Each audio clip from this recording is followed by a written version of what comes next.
il y avait maintenant une fresque naturelle, la forme d'une fleur de lotus gravée dans la pierre. Ngüiyé ouvrit la main. La boîte en lac rouge était là.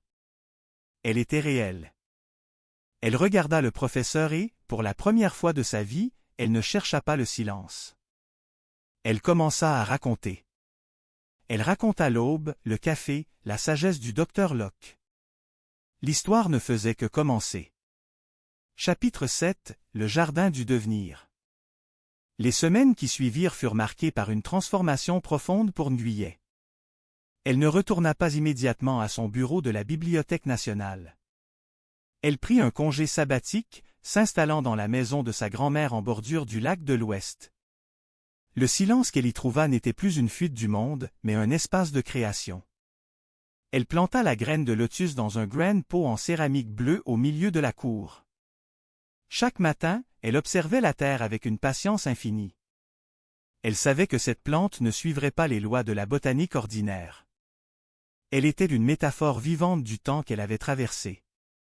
Le professeur en lui rendait visite régulièrement. Il avait apporté avec lui le registre, qu'ils étudiaient désormais sous un angle nouveau. Ce n'était plus un inventaire de trésors matériels, mais un traité d'éthique historique.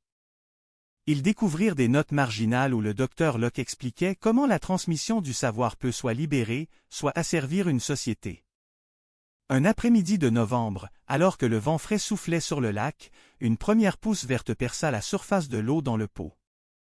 Elle n'était pas seulement verte, elle semblait irradier une lueur dorée très ténue sous le soleil couchant. « Regarde, dit Ngüiyé à An. Elle commence à parler. » Le professeur s'ajusta ses lunettes. « C'est incroyable. Elle contient des isotopes stables que nous n'avons jamais vus.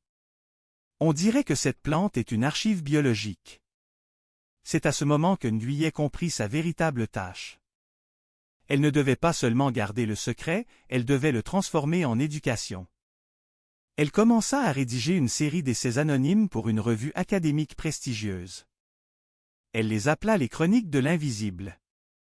Dans ces textes, elle ne parlait jamais de voyage dans le temps ou de portes magiques.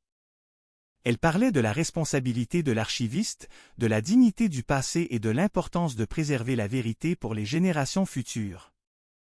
Elle utilisait un ton léger, presque humoristique par moments, pour désamorcer la gravité de ses propos. Elle comparait souvent le tri des archives au tri des souvenirs d'une vie. Il faut savoir ce qui mérite d'être conservé et ce qui doit être laissé à l'oubli pour que l'avenir puisse respirer. Ces essais eurent un succès retentissant. Les intellectuels de Hanoï se demandaient qui était cet auteur mystérieux qui parlait avec tant de profondeur du cœur de la ville.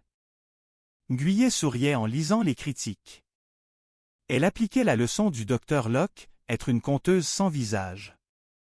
Un soir, alors qu'elle arrosait son lotus, elle entendit un bruit familier venant de l'entrée. C'était un homme d'un certain âge, vêtu d'une veste de travail modeste. Il semblait un peu perdu.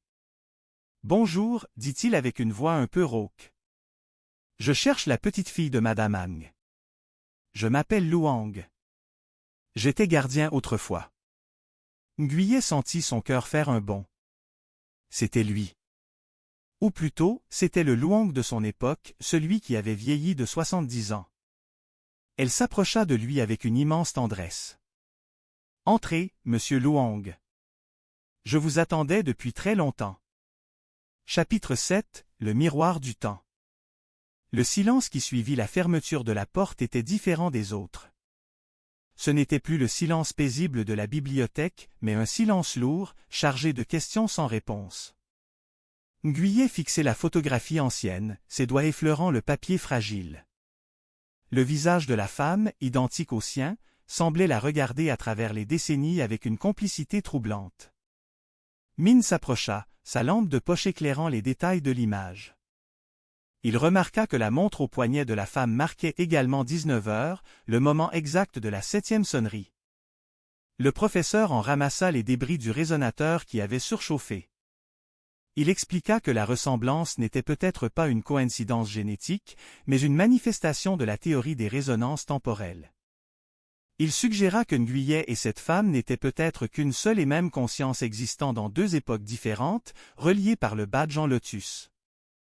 Guyet, secoué par cette hypothèse, commença à feuilleter le registre avec une frénésie nouvelle. Elle cherchait une trace, un nom, une signature qui confirmerait son lien avec le passé. À la page 34, elle trouva une note griffonnée en marge, pour celle qui viendra après, le chemin est pavé de patience. Ne cherche pas à briser le mur, cherche à devenir le mur. Les mots étaient écrits avec la même encre sépia que le reste du journal, mais la calligraphie était plus moderne, presque familière. Min, observant les plans qu'il avait apportés, pointa du doigt une zone située sous la salle de lecture principale. Il expliqua que selon les archives de son grand-père, il existait une seconde chambre de résonance, une sorte de stabilisateur conçu pour empêcher le temps de s'effondrer sur lui-même. Ils comprirent que le docteur Locke, en montrant sa montre et le chiffre 24, ne désignait pas seulement l'année 2024, mais une heure précise ou un compte à rebours. Le professeur en calcula que l'alignement planétaire et la vibration de l'horloge atteindraient un sommet énergétique dans exactement 24 jours. C'était leur seule fenêtre pour une ouverture stable et permanente, une chance de récupérer le badge et de comprendre enfin le rôle de Guyet dans cette fresque historique. Chapitre 8 – La symphonie des archives. Les jours suivants furent consacrés à une préparation méticuleuse. Guyet, Min et le professeur en formèrent une équipe soudée, unissant leurs compétences pour déjouer les lois de la physique. Min utilisait son expertise en architecture pour localiser la chambre de résonance cachée, tandis que le professeur construisait un nouveau résonateur, plus puissant et mieux isolé. Guyet, quant à elle, plongeait dans les archives interdites de la bibliothèque, cherchant des mentions du docteur Locke et de la femme à la fleur de lotus. Elle découvrit un dossier secret, dissimulé sous un faux nom dans les registres de 1948. Il s'agissait d'une correspondance entre le docteur Locke et une certaine mademoiselle Guyet Xuan. La lettre disait « Xuan, le projet avance. Le lotus est prêt à recevoir l'impulsion. Si nous réussissons, le Vietnam ne perdra jamais sa mémoire, même à travers les guerres et les siècles. Tu es la gardienne de cette flamme. » Guyet Xuan était donc son ancêtre, ou peut-être, comme le suggérait le professeur, une version d'elle-même. Le sentiment d'appartenance à quelque chose de plus grand que sa propre vie commença à transformer Guyet. Elle n'était plus la bibliothécaire effacée, mais une pièce maîtresse d'un puzzle temporel. Une nuit, alors qu'elle travaillait seule dans la chambre de résonance que Min avait découverte, elle entendit une mélodie douce s'élever du sol. C'était une chanson ancienne, une berceuse que sa grand-mère lui chantait autrefois. La musique semblait sortir des briques elles-mêmes, portée par les vibrations du bâtiment. Elle réalisa que la bibliothèque n'était pas seulement un dépôt de livres, mais un instrument de musique géant, conçu pour vibrer à une fréquence spécifique. Min la rejoignit et fut témoin du phénomène. Il expliqua que les architectes français et les ingénieurs vietnamiens de l'époque avaient collaboré pour créer cet édifice unique, un sanctuaire où le passé et le futur pouvaient se rencontrer. Alors qu'il touchait au but, un obstacle imprévu surgit. La directrice de la bibliothèque, revenue de son voyage plus tôt que prévu, commença à se poser des questions sur les activités nocturnes au sous-sol. Elle ordonna une inspection complète de la zone d'archives spéciale pour le lendemain matin. Le temps pressait. Il n'avait plus 24 jours, mais seulement quelques heures pour accomplir le rituel de la 7e sonnerie avant que leur secret ne soit découvert et peut-être détruit à jamais. Guyet regarda ses deux compagnons et, pour la première fois, elle ne ressentit aucune peur, seulement une détermination inébranlable. Elle savait que l'histoire l'attendait, de l'autre côté du béton. Chapitre 4 – L'équation du chaos, suite. Guyet regarda le professeur avec une expression de détermination mêlée et une légère appréhension. Elle comprenait que sa vie tranquille entre les rayonnages de la Bibliothèque nationale venait de basculer dans une dimension où le temps lui-même n'était plus une constante. Le professeur rangea soigneusement le cylindre de bronze dans la poche intérieure de son gilet et commença à rassembler des câbles de cuivre et un petit oscilloscope portable. « Nous devons être extrêmement méticuleux, » murmura le vieil homme en ajustant ses lunettes. Si la vibration n'est pas parfaitement synchronisée avec la 7e sonnerie, nous risquons de créer une distorsion permanente. Le béton pourrait ne jamais se stabiliser et la porte resterait une plaie ouverte dans la structure même du bâtiment. Guyet hocha la tête. Elle pensait à M. Luang, le gardien de 1954, qui détenait sans le savoir la clé de son retour. Elle se demanda s'il elle attendait toujours dans cette rue brumeuse de Hanoï, ou si pour lui, Hélène avait été qu'une apparition fugitive, un fantôme d'une époque future. « Je vais vous aider, dit Nguyen.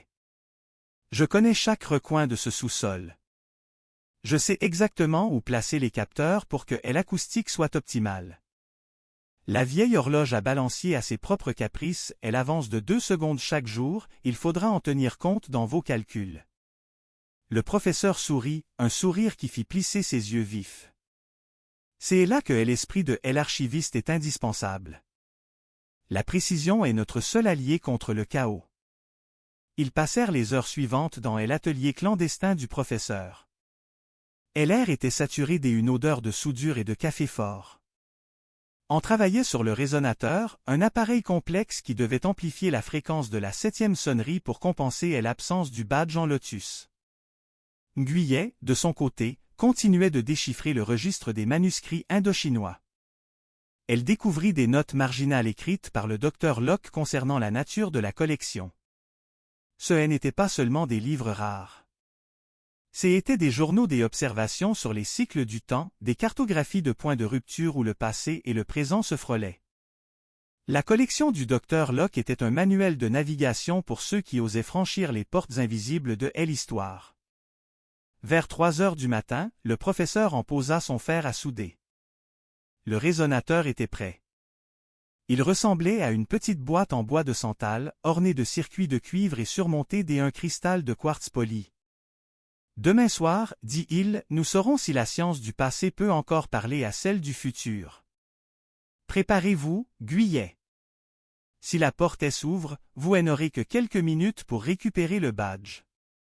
Ne vous attardez pas. Le temps est un hôte jaloux qui n'aime pas qu'on lui vole ses secrets. » Chapitre 5 – La résonance du passé. Le samedi soir arriva avec une lenteur insupportable. Hanoï était enveloppé d'une humidité lourde, annonçant une pluie imminente. Nguyen arriva à la bibliothèque à 18h45, portant le résonateur dissimulé dans un vieux sac en cuir. Le bâtiment était désert, plongé dans une pénombre protectrice. Elle descendit les marches vers le sous-sol, chaque craquement du bois résonnant comme un coup de tonnerre dans le silence assourdissant. Elle atteignit le mur de béton gris. Rien n'avait changé en apparence, mais Nguyen sentait une tension électrique dans l'air.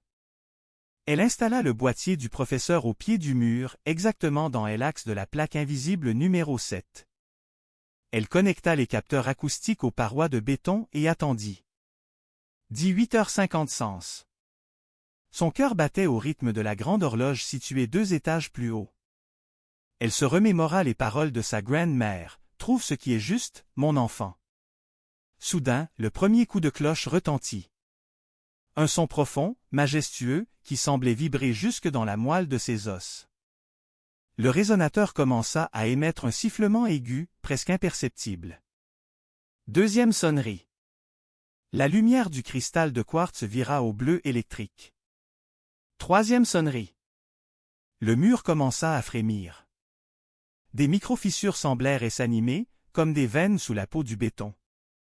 4e sonnerie. Nguyen ajusta le potentiomètre du boîtier comme le professeur le lui avait enseigné. L'aiguille de l'oscilloscope oscillait follement entre 2 fréquences critiques. 5e sonnerie. Une odeur d'ozone et de papier ancien se répandit dans le couloir étroit. La réalité semblait se distordre autour d'elle, les ombres s'étirant de manière surnaturelle. 6e sonnerie. Le sifflement du résonateur devint un bourdonnement puissant. Le cadre de la porte en chêne commença à apparaître, mais il était instable, oscillant entre le bois solide et la brume grise. 7e sonnerie. Un choc immense secoua la pièce.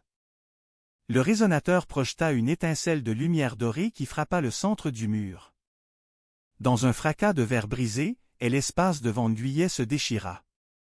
La porte numéro 7 était là, grande ouverte, mais cette fois la lumière qui en émanait était d'un rouge sanglant, signe de l'instabilité du passage. Nguyen n'hésita pas. Elle franchit le seuil.